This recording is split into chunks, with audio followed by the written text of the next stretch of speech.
Good morning, everyone. It looks like we have a number of people here, and it is right at about 10 o'clock. So let's go ahead and get started so that we can have time, and then a little bit of built-in time after Dr. JK Costello and Lindsay Houston have presented. We'll give an opportunity, for some questions or comments. I'd like to welcome all of you. My name is Dana Murphy-Parker, and I am the President-elect of the International Nurses Society on Addictions. I'm welcoming you today to the webinar titled Consortium Management 101, Development and Engagement Strategies for Success in Building Community Resources for those with opioid use disorders. This webinar has been approved by the California Board of Registered Nurses for 1 CEU of credit for nurses. More information on this will be provided at the end of the webinar. Again, this webinar is sponsored by the International Nurses Society on Addictions in conjunction with the Providers Clinical Support System. Funding for this initiative was made possible in part by a grant from SAMHSA. The views expressed in written conference materials or publications and by speakers and moderators do not necessarily reflect the official policies of the Department of Health and Human Services, nor does the mention of trade names, commercial practices, or organizations imply endorsement by the U.S. government. The goal of the PCSS grant is to train healthcare professionals in evidence-based practices for the prevention and treatment of opioid use disorders, and particularly in prescribing medications as well for prevention and treatment of substance use disorders. So thank you for allowing me a little time here for those announcements. And now I'm really very happy to introduce to you our speakers for the Consortium Management 101 presentation today. First is Dr. JK Costello. Dr. Costello is a physician and consultant on population health for addictions. He works at the intersection of medicine, behavioral health, and community recovery, fostering recovery-oriented systems of care. He helped implement medication-assisted treatments in jails all over Colorado, resulting in hundreds of additional people being treated for opioid use disorders. He's worked with the state Medicaid agency to assess addiction treatment capacity, helped overhaul behavioral health in jails, and assisted a dozen clinics with their addiction treatment program implementations. Dr. Costello is also a person in long-term recovery himself, putting his recovery first in all of his work. I'd also like to introduce to you Lindsay Houston. Lindsay Houston has 4 years of experience in substance disorder policy, program design, and implementation. Recent projects include technical assistance for addiction and mental health treatment in Colorado jails, developing a medication-assisted treatment for a public health department, and 2 federally qualified health centers, and conducting an environmental scan of treatment resources in health centers in Jefferson County, Colorado. And she serves as a consortium coordinator and project manager on 2 $1 million federal rural community response programs, HRSA grants, one on the Western Slope here where we are in Grand Junction, Colorado, and the other in Northwest Colorado. In this capacity, Lindsay Houston works to coordinate prevention, treatment, and recovery initiatives across rural counties in western and northern Colorado, and facilitates 2 work groups across 9 total communities and counties, 9 counties. Thank you so much. I am very happy to introduce to you Dr. Costello and Lindsay Houston.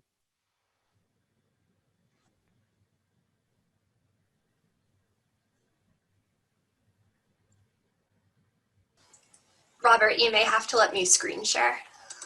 There we go. Thank you. Hi, everyone, and thank you so much for the introduction, Dana. We're happy to be here.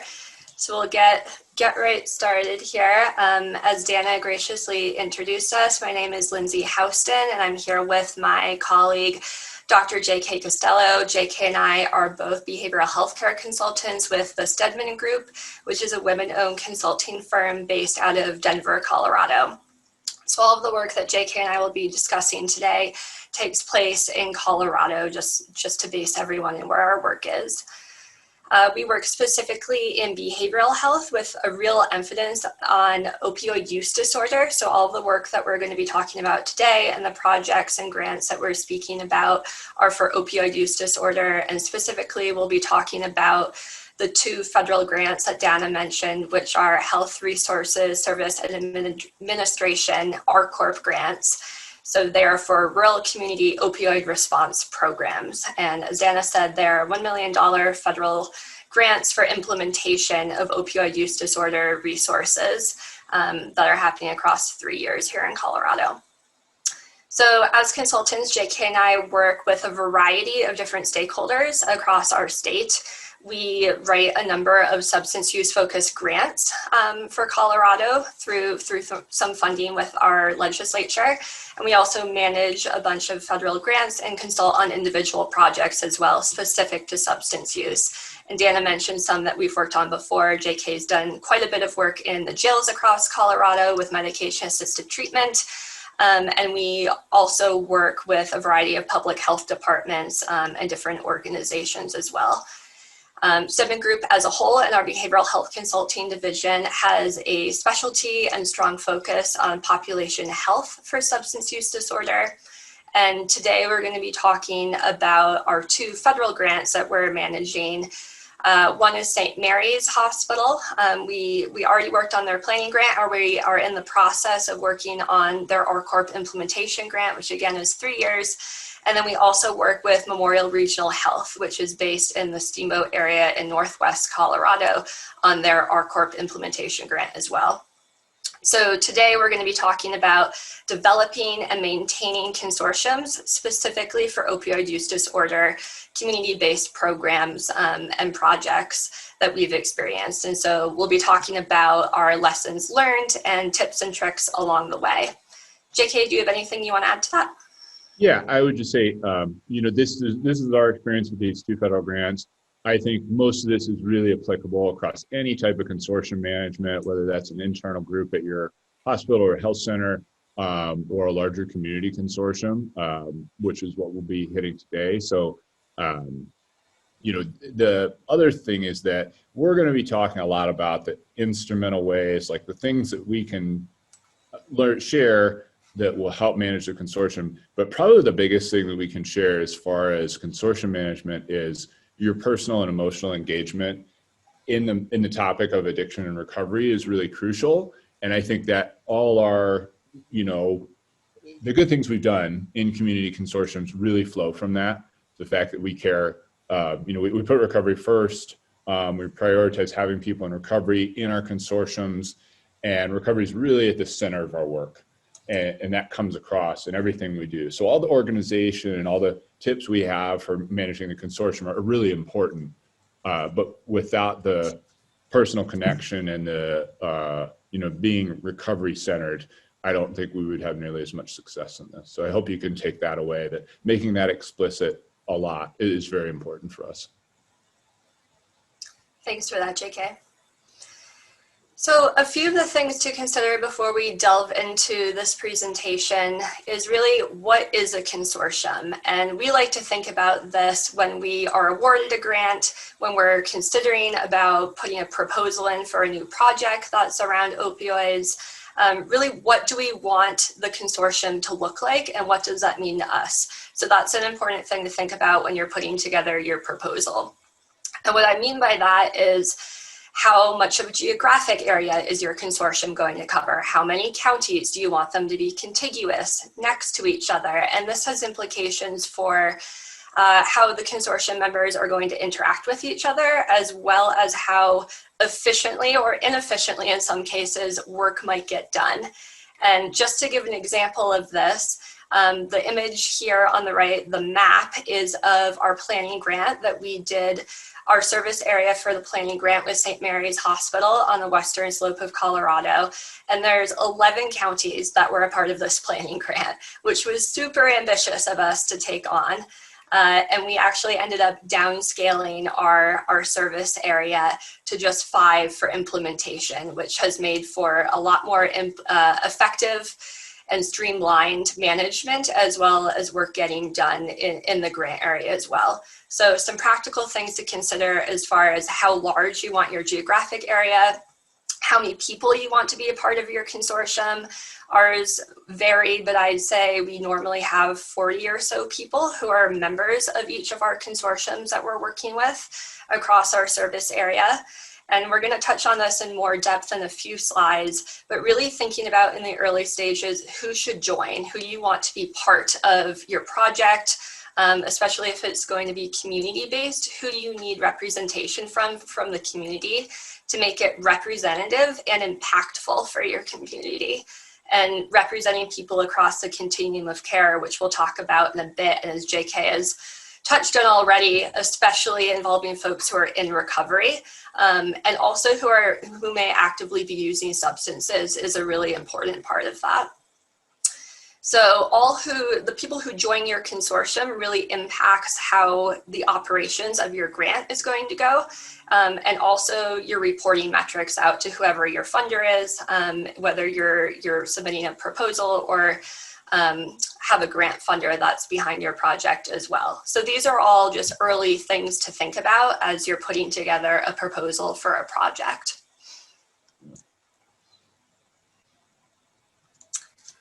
So I also wanted to briefly touch on project management of these, which is another important aspect to think about early on. So how will the work get done on your consortium? And this is really important for multi-year projects or multi-year grants. Our HRSA, our corp implementation grants are 3 years. So having a strong leadership, construction, and really solid outline of that with point people along the way is super important to have delineated up front before the grant work really begins. And we'll talk about this in a bit more detail later, but deciding how the work is going to get done, how you want to break that up. We usually do this by work groups, whether that be regional or subject matter, like into treatment, recovery, or prevention. But you could also do it regionally. So on our St. Mary's grant on the western slope, we have it broken out into different regions of Mesa Delta, Roaring Fork Valley, and Eagle, which are just counties and areas that are a part of our grant region. So the project management is a really important aspect to consider early on in the grant process, especially when you're writing a proposal too, and it has implications for how smoothly things run down the line and how you adhere to your work plan as well. And it's really, it's pretty crucial to have these things set up when you write your grant or when you set up your consortium. For instance, one of the top questions we get is, what's the commitment? How often do we need to be there? And so if you don't know what your work groups are going to be, if you don't know your meeting cadence, even before you start this, it's really difficult because people don't want to sign on to something where there's no answers to that question. So we usually have things, so there's a big group meeting with everyone in the grant once a month at the beginning, and then the work groups meet every couple weeks. And so we're able to tell people that your commitment is probably somewhere in the 2 to 3 hour range per month, which is really pretty significant. But we try to make it worth their while. And then the second note I have on this is when we do this differently, so we have prevention, treatment, recovery in one region, and then we have regions in another region. And the reason that we made that change is you have to look at the natural kind of geographical referral patterns for consortiums that occur across areas, right? If this is an internal hospital thing, you'd be more likely to do prevention, treatment, recovery. Whereas in this area, for instance, if you look at that little map, there are actually 3 regions just in the green, or I guess 2 regions in the green, where like Eagle County kind of works on its own a little bit. And then there's a valley, and so this is geographic in Colorado, between Glenwood Springs and Aspen, and people travel up that corridor. So we made these regions, not based on our understandings of what's proximal, but on how people actually move to get treatment and recovery services in the area. So that's really important. Whereas in the other coalition that we manage in the Northwest, everybody kind of works together across 2 counties. And so we have prevention, treatment, recovery, and everybody in the whole region just splits up into one of those work groups. All right, so I want to pause here and give a brief shout out to the 2 grants that we're working with. Again, that's Memorial Regional Health and St. Mary's Hospital, and JK and I wouldn't be here today without both of them. We're fortunate to be the project managers and facilitators for both of those grants. And so the next few slides that we're going to touch on are really the phases of group development that we've witnessed from start to, I'd say we're solidly in the performing phase on both of our grants at this point. But the phases of team development across the consortium are interesting to go through because it goes from start to finish. And JK is going to detail what these are, and then we'll get into the specifics of each one of these phases. So some of you have probably seen this framework before. It's from Bruce Tuckman, who's an organizational psychologist, and he made this in 1965. Despite the advent of smartphones and computers, it's still very applicable. And there's actually one more stage after forming, storming, norming, and performing. There is the adjourning and mourning stage, but we've left that out because it's so sad. And we hope that our consortium keeps going forever.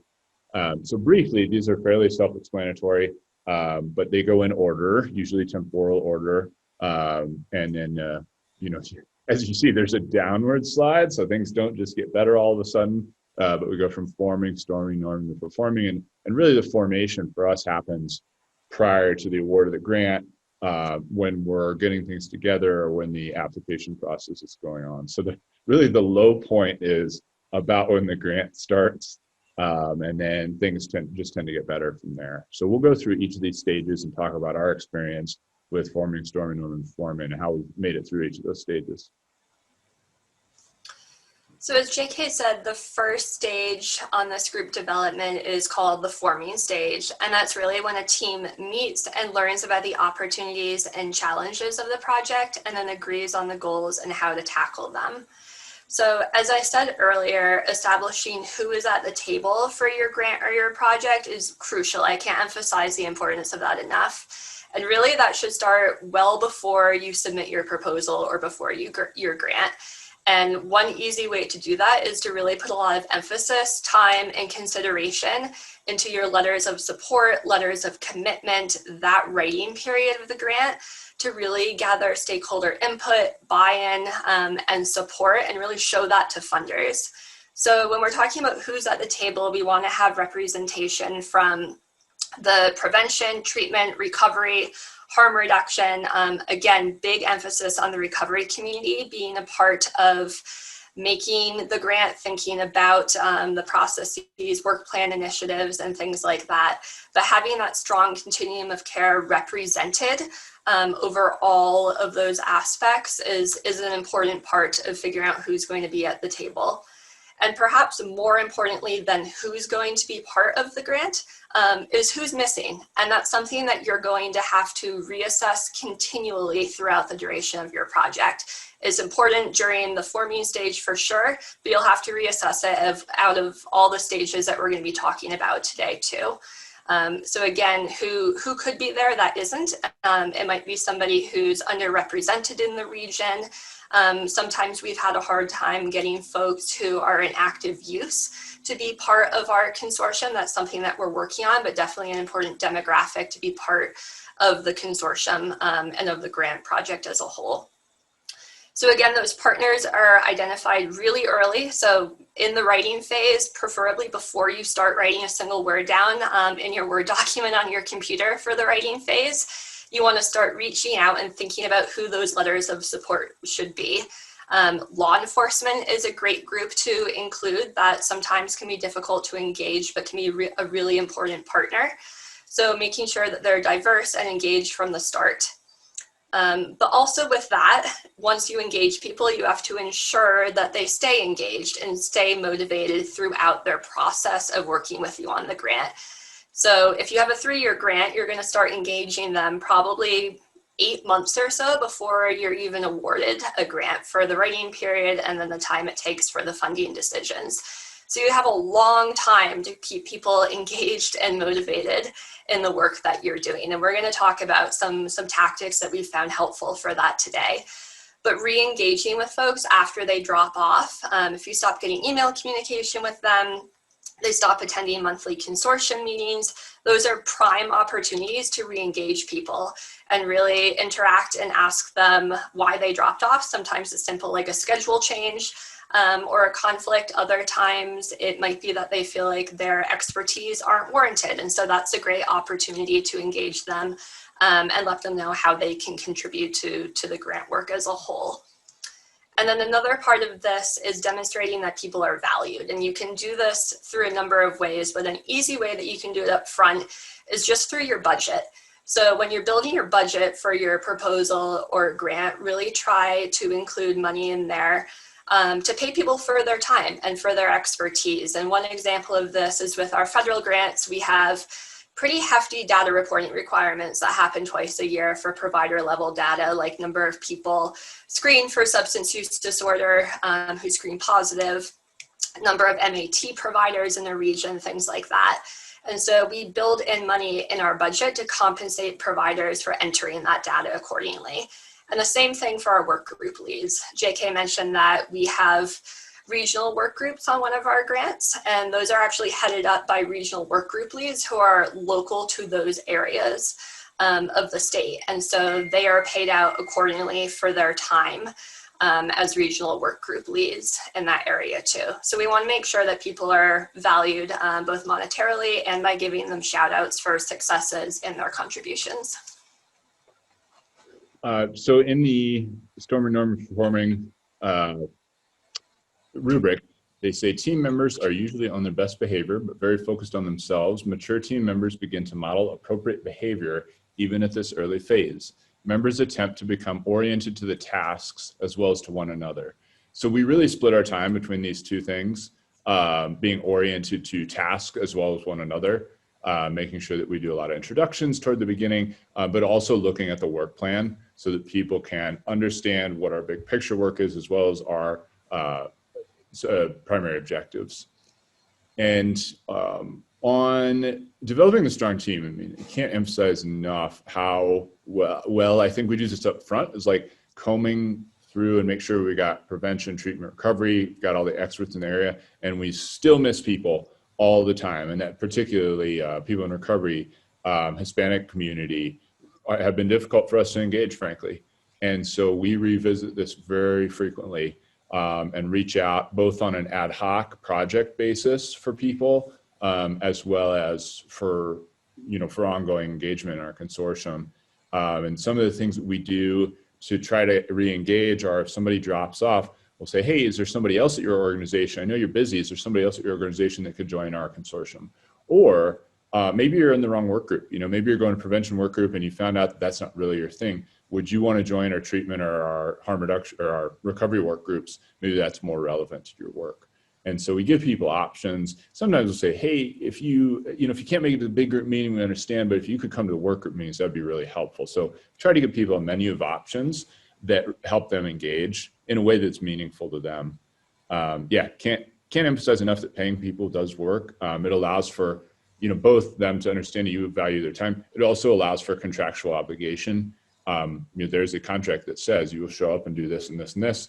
And we haven't really come to a point where we have to say, hey, you're not doing these things, we'll cut you off. Most people are really good. Most people want to do the work, and the money gives them the excuse to their boss to do the work, right? And so it's not the issue that they don't want to do it. But we can revisit with people and say, hey, are you putting enough hours into what we had discussed before? We need you to do this and this. So that's been really helpful.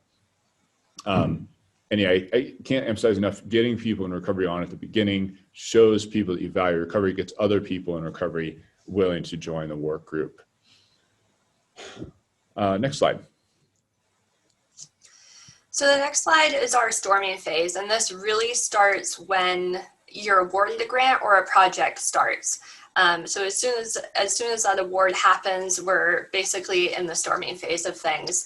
And this is when group members start to work with each other and start to learn about individual working styles and what it's like to work as a team with those individuals. It's also the time when people start to identify different hierarchies of statuses and positions within a group. So once a grant is awarded, that's in a large part when all of this starts to get figured out, once you know who's at the table. And the first stage of that is choosing work plan goals that you're going to focus on. And one tactic that we've developed that I think has worked fairly well is picking a combination of low-hanging fruit. And we call them low-hanging fruit objectives because they're fairly straightforward. They take very short periods of time, and they have really delineated steps in order to accomplish the goal. So an example of that for us here in Colorado is applying to the state bulk naloxone fund. We fill out a simple application, a provider signs off on it for the naloxone script, and then the state will mail you naloxone free of charge. So that's a low-hanging fruit. It's easy and it's quick.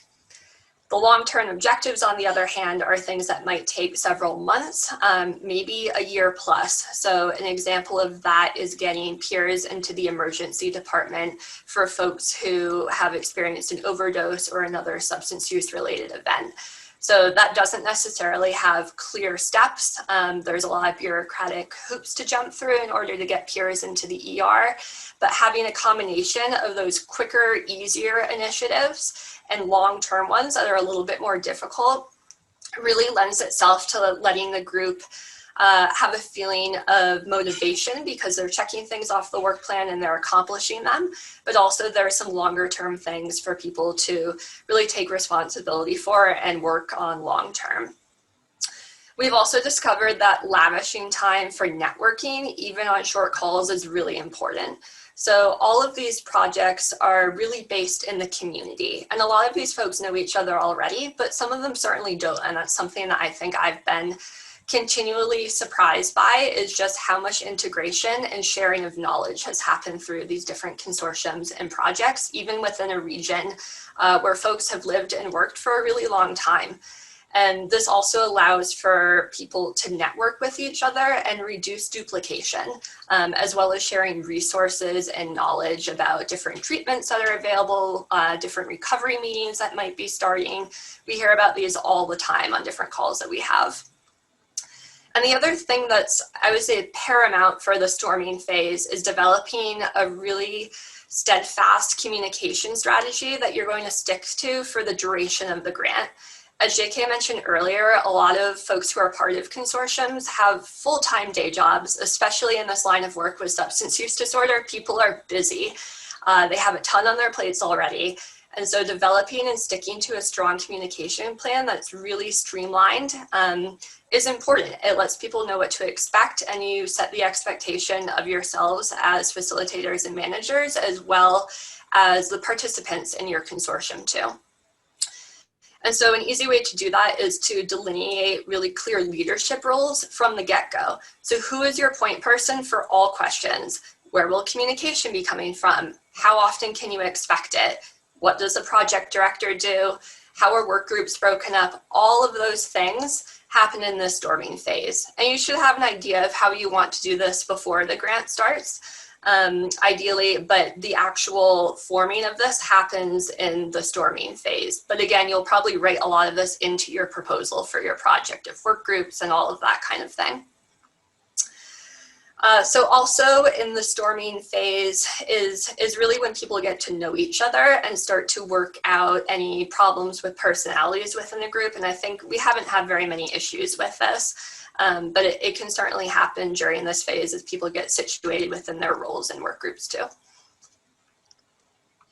So the quote about the storming phase is, at this stage, there's a positive and polite atmosphere and people are pleasant to each other and they have different feelings of excitement, eagerness, and positiveness, and others may have feelings of suspicion, fear, and anxiety.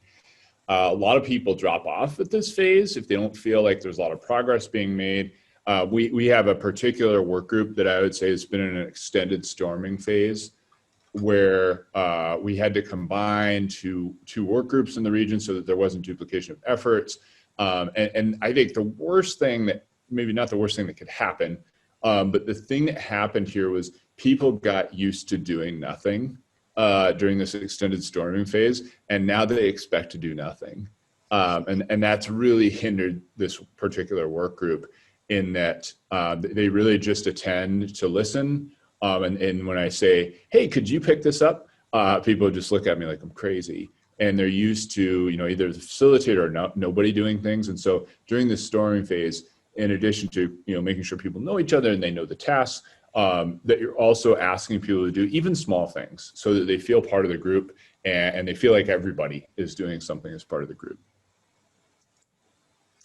So I mentioned the importance of communication earlier, and I want to break that down specifically for how we do our communication on our grants. And to me, regular, clear, purposeful, and value-driven communication are really the most important parts of what makes streamlined communication with all of our projects. So for us on our federal grants, that looks like one email update a week for all of the consortium members. That happens on the same day every week. It's the same format, bullet pointed, really streamlined. And the goal of that is to let people know what's happening across our work groups, let people know about upcoming voting opportunities and things like that. We also have a monthly consortium-wide meeting, so all members join that meeting as a whole. And it's a standing meeting. We set the date at the very start of the grant. It stays the same for the duration of the grant. So there's no ambiguity about what day it's going to be. It's the same day, every month, same time. And this is when we're voting, celebrating achievements, and making budgetary decisions together. But really where all of the work happens are in those work groups that we've been talking about. And those meet twice a month. They're usually smaller members, so 5 to 10 folks make up the work group meetings. And again, they're standing with advanced agendas. And the work groups is where folks take responsibility for particular action items. So somebody might be in charge of writing a bunch of the applications for the bulk naloxone or following up on treatment resources in the region. So really taking ownership of these tasks is what happens in the work groups. And then beyond that, we also have a shared Google Drive folder, which we don't expect people to use if they don't want to, but it's there if they want it. And it has all of the meeting minutes as well as our progress reports for our grants as well. So people can check that at any time. And that really just fosters transparency in a lot of our work too. And I would say we have this Google Drive. We don't really expect people to use it, but it is really helpful to have it. We have people ask about it sometimes, and it's really helpful for us to have everything somewhere. And I can't emphasize enough that having everything somewhere and having regularity to it has allowed us to reduce the amount of time we use on things by being able to reproduce things. So a great example of this is we use Lindsay's weekly email updates to populate our deliverables for the grant to say, this is what we've been doing. And we just take that from a newsletter, right? Also, we're able to use, say a marketing material for some other purpose, like we can send it on to a consortium partner and they can edit it to use for their marketing. And so we're able to save a lot of time and create a lot of synergy through effective communication and organized communication, which is what Lindsay's really good at. I would not, there would just be like random icons on my desktop if I ran this. So I'd encourage you, it doesn't need to be this in depth, it should match how much capacity you have, but it should be regular. And it should be something that you can do, over and over and not, don't break the rules. I will say, like, you'll get a lot of emails. If you manage a consortium, people will email you and say, hey, can you send the group this thing? And if you're very reliable, they will do that a lot. And soon you're sending out emails every day and it really waters down the effectiveness of your communication. So I'd really emphasize, give people an expectation that if they want you to send something, you need to have it on Friday afternoon, right? I'm going to send it out on Monday. You need to send me things on Friday afternoon so that when they say, hey, can you send this thing out today? You can say, I'll send it out next week. And obviously there are true emergencies, in which case you might break this rule, but most of the time it's not. That's a great point, JK. I have an entire folder in my email called update emails. I put all of those things that come in from people throughout the week, and then they just go out on Monday.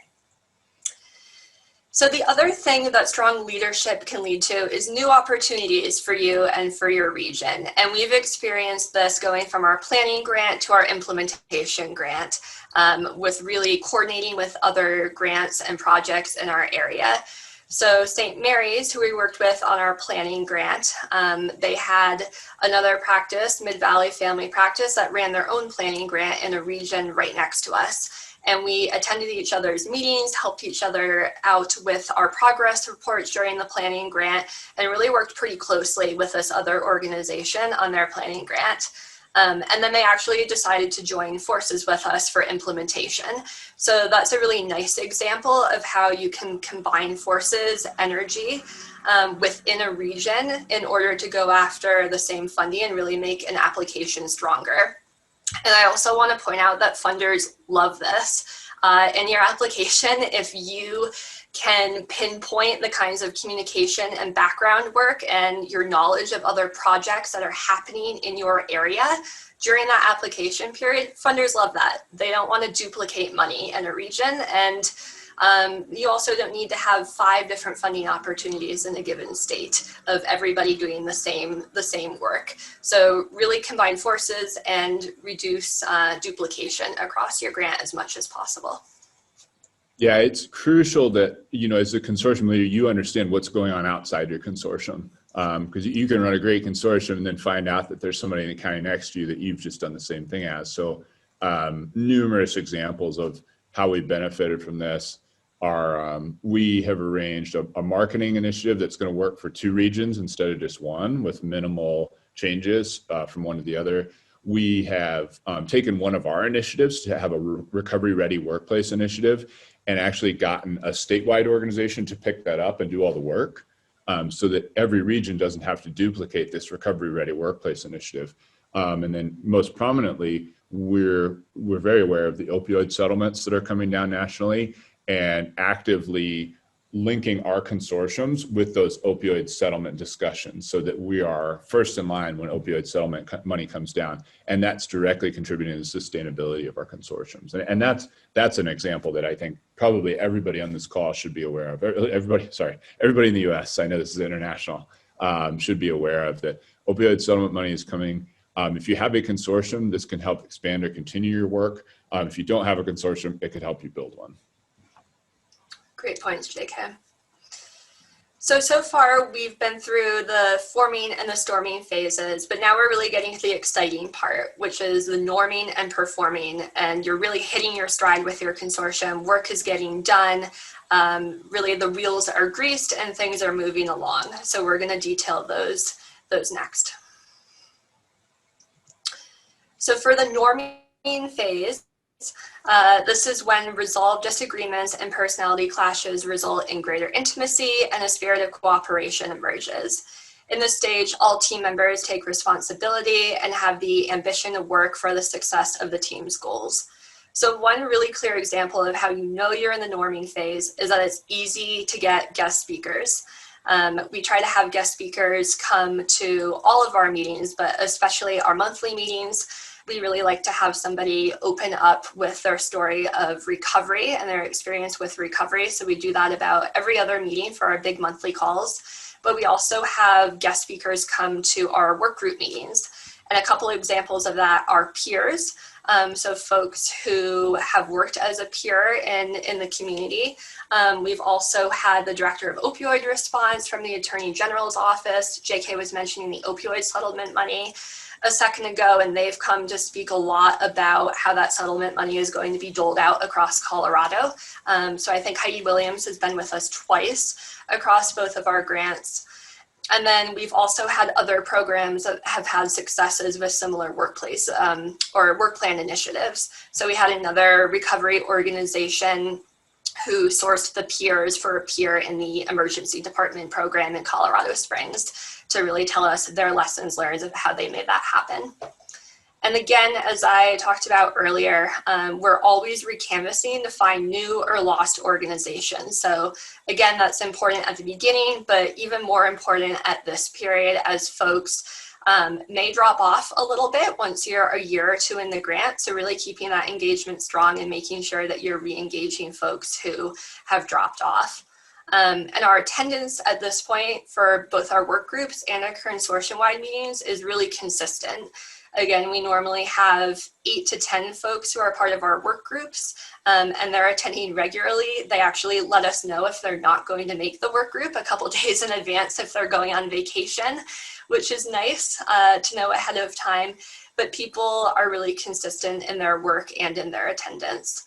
And again, I want to reiterate that all of our progress that we're making both in the consortium-wide meetings and more importantly, the work groups links directly back to those prevention, treatment, and recovery goals that are in our work plan. And one way to do that is to just quarterly, with all the work groups that I work with, we have a whole meeting that we devote to looking over the work plan to remind folks of what exactly we've been tasked with and where we are with those things. Courtney and Chuckman, people during the norming phase start tolerating the whims and fancies of the other team members. They accept others as they are and make an effort to move on. The danger here is that members may be so focused on preventing conflict that they are reluctant to share controversial ideas.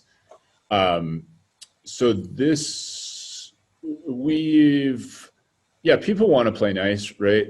And it's important that we let them disagree. And we had, a great example of this really, I feel like, where someone brought forth a funding proposal and, pretty commonly people just say, yeah, it's a great idea, yay. But we had a couple of people who I will say are not afraid to disagree. And a couple of them said, oh, this other organization's already doing this thing that you're doing. And I said, oh, your budget, you didn't take this thing into account. And it didn't get voted down, but we essentially nicely tabled the proposal, gave her suggestions and said, can you come back after you've done this and bring back your proposal for funding? And she did. She brought back a slimmed down proposal that included more collaboration with another organization in the consortium. And ultimately it was a better proposal all around, and then was unanimously voted up at our next one. So, I would, that's exactly how the big group is supposed to work, is that we're bringing things that are well vetted, but there's still room for discussion, right? It's not just rubber stamp. And so, the recanvassing part, I think this has been really big. We don't recanvass, we don't send out big emails that say hey, we need a bunch of people to join our group. We've got 8 or 10 people that go to each work group, and really try to add specific pieces that we need. We found out there's actually a women's residential program in this small town, and there's no other women's residential program. So we said, well, gosh, we need these people to come to our group. So we reached out really in a targeted fashion and said, we want you to join our group, and here's why. We've got enough people. We don't do big blasts and try to get a bunch of new people. We add one person at a time. There was an adolescent prevention organization based around skateboarding. It was really unique, and they're a very influential group in the region. So we reached out to them and got them to come. Public health agencies all dropped out during COVID, but we were pretty diligent about asking them to come back and rejoining our organization. So we're really just, like I said, adding little pieces that are making things work better. A community navigator, a Hispanic navigator who speaks Spanish and has great credibility in the Hispanic community. That was a big puzzle piece for us. And one thing I would say also is that in this phase, we're really working out the work plan, but I think it's important to be flexible with the work plan in this norming phase, that we use the work plan. We need to achieve all the goals or most of the goals on a work plan, but we're also continually rechecking and making sure that our work's still relevant. Things happen over a year, 2 years, 3 years. The X waiver totally went away, right? Sorry, didn't totally go away. The training requirements went away, and that was actually a pretty big part of some of our grants. And so, we had to say, hey, this is extraneous. We don't need to do this anymore. And so we pivoted to say, all right, we're going to help make sure people know about this X waiver change, and then we are going to change to doing some other kind of training. We're going to help train people in stimulant use disorder treatment or something. So we changed the work plan. We rewrite parts of our work plan every 3 to 6 months. So that's really important. I think a lot of people get stuck on this, we've got to do these things as they're written. And no, you've got to do things that are meaningful. You have to get your grant done, you got to do the deliverables, but most people who run grants understand things change. And so changing those things really helps improve buy-in, and people know that you know what's going on in the region, and that you care about really getting work done and not just checking boxes. So a couple of just overall tips for leading successful ARC grants, but grants and projects as a whole, are really focusing on the budget. Make sure that it's specific enough to win the grant, but that it's also flexible. But more importantly, it turns out budgets are really hard to spend down. We've had a hard time spending down our $1 million budgets on both of these grants. And so that's where the flexibility comes into it as well. So make sure that it's realistic, that you can spend down your grant. No cost extensions are not a gimme, so don't rely on them in order to spend down the rest of your grant once you're towards the end of it. Another one is really focusing and honing in on people with lived experience with substance use disorder. So making sure that your consortium is representative of those folks, and also giving those people a platform to speak, educate providers in your area. People in recovery have a lot to share of their knowledge and lived experience, and that's especially important for the provider group in a lot of instances, to combat stigma at both the provider level, the community level as a whole. So really elevating and giving those people a platform to share their story and their knowledge has been quite influential for both of our grants. And again, we start a lot of our meetings with a story of somebody with lived experience. We try and do that every other month, I'd say. And we also are really intentional with making sure each of our work groups has at least somebody with lived experience. We have quite a few peers on one of our grants for our Northwest Colorado, and that's been really great to get their perspective and knowledge base in there. And then again, the work groups, there need to be enough people in there for there to be meaningful conversations. 3 people is not going to cut it.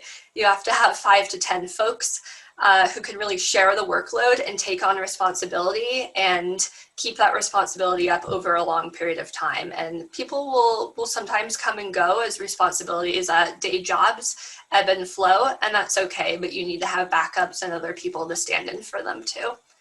And then just a really basic thing as a meeting rule in general is that everyone should speak during every meeting that we have. So that way everybody is engaged, everybody is spending their time wisely and really participating in each work group meeting.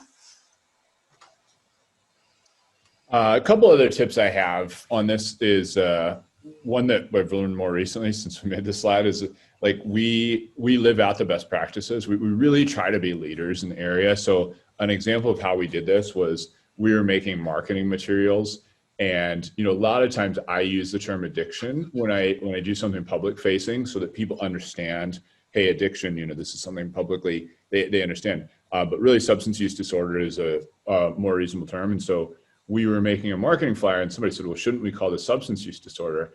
And so, someone said like, well, we want people to recognize like addiction. And, they said, well, hey, if we don't do this, everybody will just call it addiction forever. And so we said, all right, we're going to call it substance use disorder, and we're going to get people to know what substance use disorder is. And, some of them will pick up the terminology. So we're pretty idealistic, even when it comes to like things that would be reasonable to compromise on, I think. Second thing I would say is that nothing's ever dead. No work, no objective is ever dead. Like I've revisited harm reduction several times in my in one of the work groups in Northwest Colorado. And the first time, people said, "Oh, needle exchange, no, that would never happen here." And the next time we came back and we looked at the principles of harm reduction, and we said, okay, number one principle harm reduction is include people with lived experience. We said, all right, everything we do, we're including people with lived experience, and that's number one. And then a few months later, we came back to it, and we had some speakers come in and say, all right, what's harm reduction? And they said, all right, we're going to prioritize overdose reversal with naloxone. We're going to try to do fentanyl testing strips. We're going to expand Hep C treatment, right? Those are all harm reduction principles. And now we've got some principles, some of those things going, where we've got mail back syringe programs so people can mail their used syringes in. We've got hepatitis C at-home treatment with cheek swabs and blood prick that people can send in if they don't want to do Hep C testing or HIV testing in the clinic. And we've got fentanyl test strips, and people are picking up on these things in rural areas. So, going back to things every 3 months, every 6 months, when people hear it enough, they'll think it's a good idea.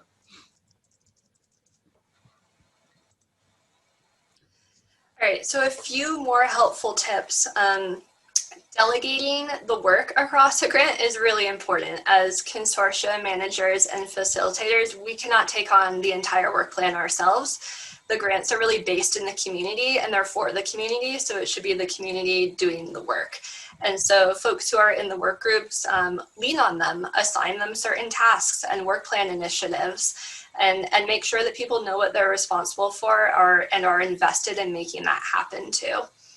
And again, as we've talked about, synergizing with other grants in the region too can reduce duplication of work. And it can also reduce work as a whole and make the solutions that you come up with more creative as if you're combining forces. So the marking initiative that we talked about that we're sharing with both of our grants is a great example of that. We're not going to reinvent the wheel for that marking initiative. We'll take the work that's already been done in one region and we'll tailor it so it fits the community in the next, but we're not going to start from square one.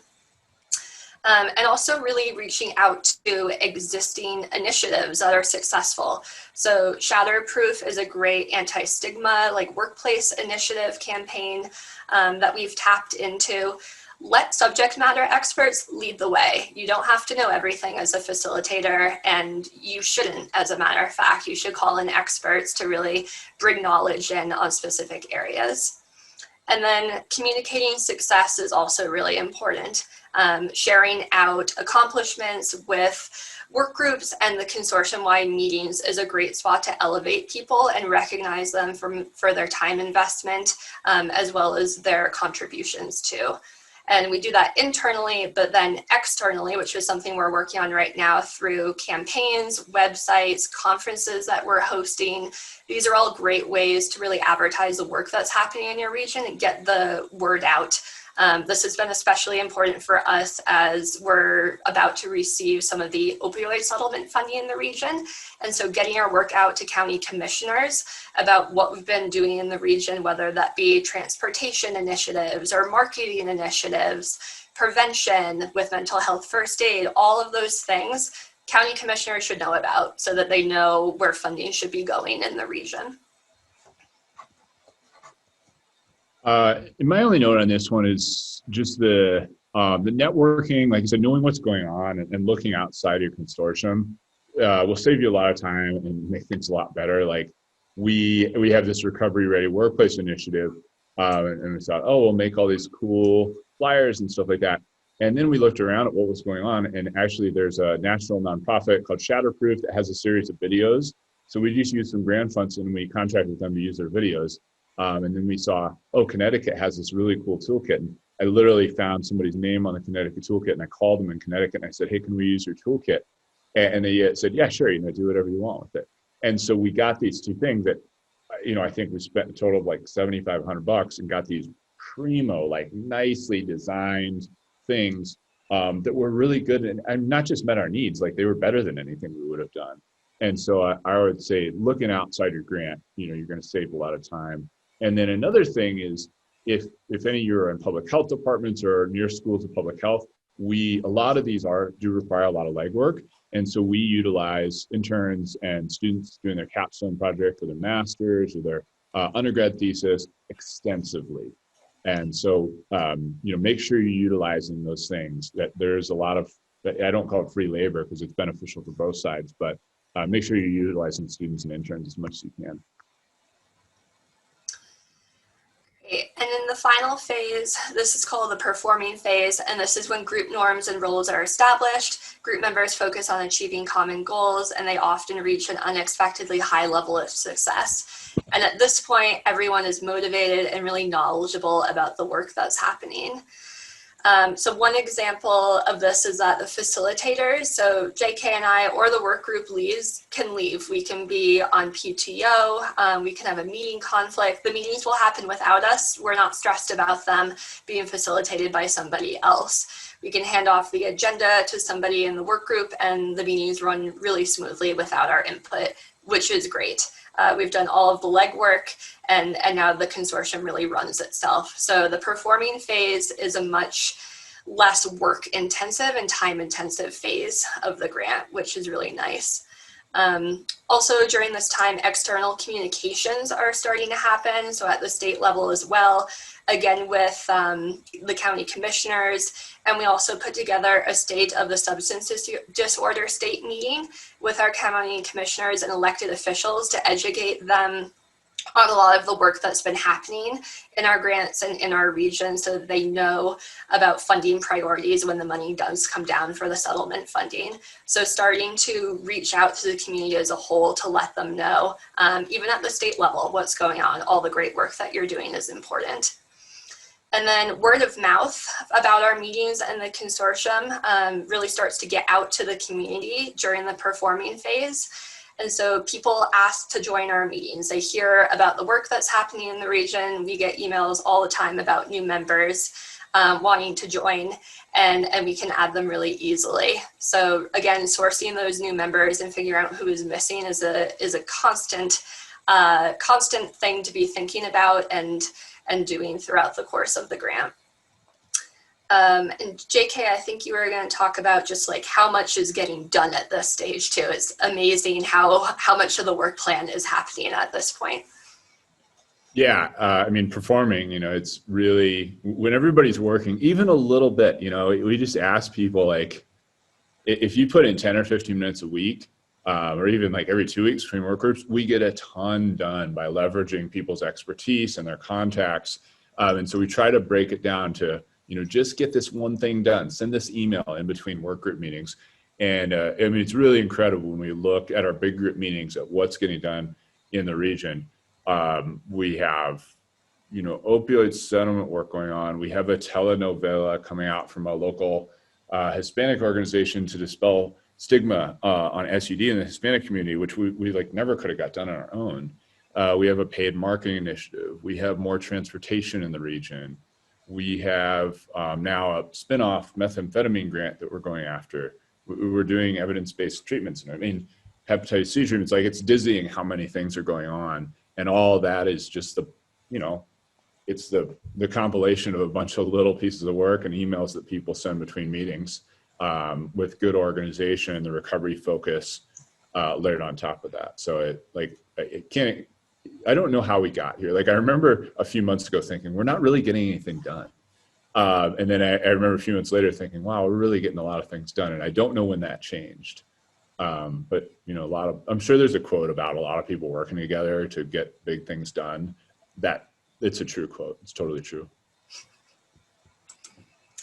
I want to make sure that we leave time for questions for everyone here and for Dana to wrap us up. But that's the end of our presentation. Feel free to contact us, reach out anytime. Our email addresses are on this slide too. But I want to thank you for your time and open it up to questions, which Dana and Robert are going to head off. Okay, thank you so much. I've been following as many of you have put questions in the chat, and both Dr. Costello and Lindsay Houston have answered some. So if there's anything else, go ahead and put it in there. We can focus on this for a couple of minutes before we will wrap up.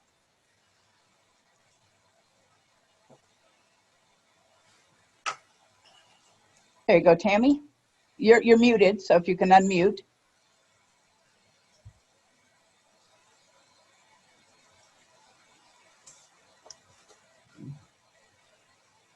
Can you unmute your mic, Tammy? Okay, can you hear me now? Yes, I'm now sorry. you have. I've been trying to That's to speak with you. Go ahead. Okay. What are your ideas? I know we've talked about stigma and getting people to stay in programming, but what are your ideas as far as the community involvement with that? Tammy, can you ask your question one more time? Sorry, it cut out on my end. Oh, I'm Okay. sorry. You want me to repeat it, Tammy, or do you want to do it? You might want to repeat it. I'm freezing up. Okay, so Tammy is asking, what about community members? How do you get community members involved in your work? That's a great question, Tammy, and I think that's something we're still trying to do better. One area that we've focused on recently is getting faith-based community members to be part of our work and engaging the faith community. So we've done some outreach to local churches in our region to try and engage those folks, and also started early conversations about how they can be involved in some harm reduction activities, which sometimes historically have run counter to what they're interested in participating in, but really just starting at a basic level of education and engagement and figuring out how we can bring them into this work, because they're very invested in the community in most faith-based areas. So doing the canvassing work with people on the ground who are local to the area, who already have personal relationships, is a great way to start. Okay. JK, do you have anything to add there? I mean, in the rural areas, you know, it's a little different. Like, a lot of the people are both professionals and community members. And I mean, sometimes the line is like blurred. Like, we had a guy who was a person in recovery, and then he got hired as a peer recovery specialist. So, you know, it's one of the benefits of like working in the rural areas. People are both, you know, they're active in the community, they live there, and they're working too in a professional capacity. Things that we've done, you know, I think going back to the recovery focus, like we prize people's experience in the community just as much as somebody's professional experience, you know, and their credentials and doctorate. Like, if somebody comes and says, oh, you know, this happened in an AA meeting, that's super valuable for us. So we draw out and appreciate the lay expertise of people living in the community and people with lived experience just as much as professionals. And Cheryl, you bring up a really great point of reaching out to peer organizations and harm reduction organizations. We rely really heavily on one particular peer organization to do a lot of that outreach in conjunction with us. They're in the community, they're at the AA meetings, they're at the Narcotic Anonymous meetings. It's a great point of engagement and connection to go through the peers.